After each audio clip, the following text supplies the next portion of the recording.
بسم الله الرحمن الرحيم. اللهم صل على محمد وعلى آله وأصحابه. dhammaan ummadda Soomaaliyeed oo salaamaya meel kasta daafaha caalamka joogaan. Waxaan rabaa su'aalo badan oo qalbigooda ka buuxaya inaan uga jawaabo.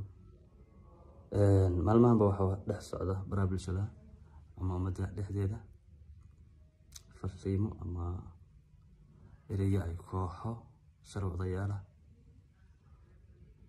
ay hawada u gelinayaan oo ah inaan diinta ka baxay ama shaydaanka cabto.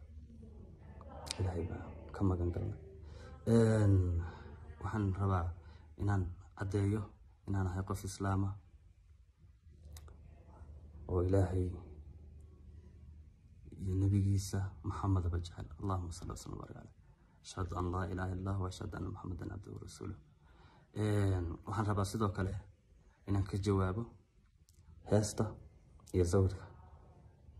sawirku kaliya wuxuu iga ahaa xirimaad ama style aan ku arkay sawirada social media lagu isticmaalo. dadna sidaa darteed aan nice ka samaystay oo sidii unana u xirtay. videoga ama heesta badanaa baraha bulshada la soo dhigayo waxay ahayd heesan anigu codkeeda duubay, laakiin anigu codka aan duubay kuma jirin codkan. aqoonna ereygan uma lahayn. marka waxaan leeyahay insha Allah bismillaahi kariim, diinteenu maaha mid dhayal maaha mid lagu ciyaaro, maaha mid qof islaama lagu dacaayadeeyo ama baraha bulshada iyo youtube-yada adduun iyo lacag yar oo ka soo dhacaysa qof dhan diintiisa lagaga saaro. mana aha qof aad la dagaalamayso ama aad majara habaabinayso xataa dagaal lagu qaado.